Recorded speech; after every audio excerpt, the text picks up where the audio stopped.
நம்ம வலி அவங்களுக்கு புரியணும்ல, அதுக்குதான் நான் அப்படி பண்ணேன். வலி புரியணும்னா நீதான் அவ கழுத்துல தாலி கட்டணுமா? தாலிய புடுங்கி நம்ம கூலிக்காரன் அவங்கிட்டயாவது கொடுத்து கட்ட சொல்ல வேண்டியது தானே. நீ ஏண்டா கட்டி தொலைச்ச?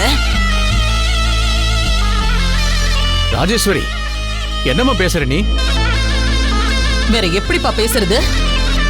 அந்த ஓடுகாலி தான் ஒண்ணு இல்லாதவன் கூட ஓடி போயிட்டானா இவன் பழி வாங்கறதுக்காக இப்படி ஒரு அசிங்கத்தை பண்ணிட்டு வந்து நிக்கிறான்.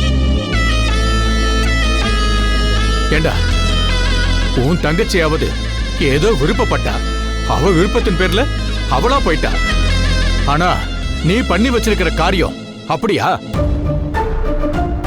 உன் தங்கச்சிய அந்த பையன் கல்யாணம் பண்ணிட்டான்னு சொல்லி அவ அக்கா கழுத்துல நீ தாலி கட்டலாமாடா? அந்த பொண்ணு என்னடா பாவம் பண்ணா? ஏதோ வயசு வேகத்துல அடிதடின்னு சுத்திட்டு இருந்த, அத கூட ஏத்துக்கலாம். ஆனா இப்போ நீ பண்ணிருக்கிறத ஏத்துக்கவே முடியாது. ஒரு பொண்ணோட வாழ்க்கைய மொத்தமாவே புரட்டி போட்டுருமேடா. அதுவும் அந்த பொண்ணுக்கு இன்னொருத்தனோட கல்யாணம் நடக்க போற சமயத்துல போய் இப்படி ஒரு வேலையை புரட்டி வந்திருக்கேடா. இப்ப சம்பந்தமே இல்லாம அந்த பொண்ணை கல்யாணம் பண்ணிக்கிறத பையனோட குடும்பமும் பாதிக்கப்படும்ல.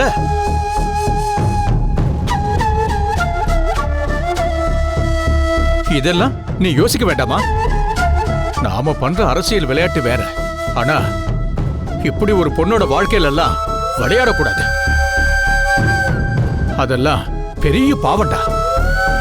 இப்போ என்ன பண்ணி நீ பண்ண தப்ப சரி பண்ண போற? அப்பா, என்ன பண்ணீங்க? தப்ப எப்படி சரி பண்ண போறேன்னு கேக்குறீங்க? விட்டா அவ கூட போய் குடும்பம் நடத்துன்னு சொல்லுவீங்க போல. நம்மளோட வலிய அந்த குடும்பமும் உணரணும்னு தான் என் பையன் இப்படி பண்ணிட்டான். அவன் உன்ன வலிய போய் எதுவும் பண்ணலையே, பதிலடிதான் கொடுத்திருக்கான். அதையெல்லாம் பாவ கணக்குல சேர்ப்பீங்களா?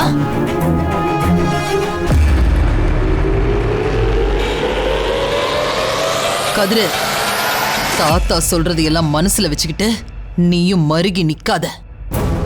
நீ வா, எதுவா இருந்தாலும் பாத்துக்கலாம்.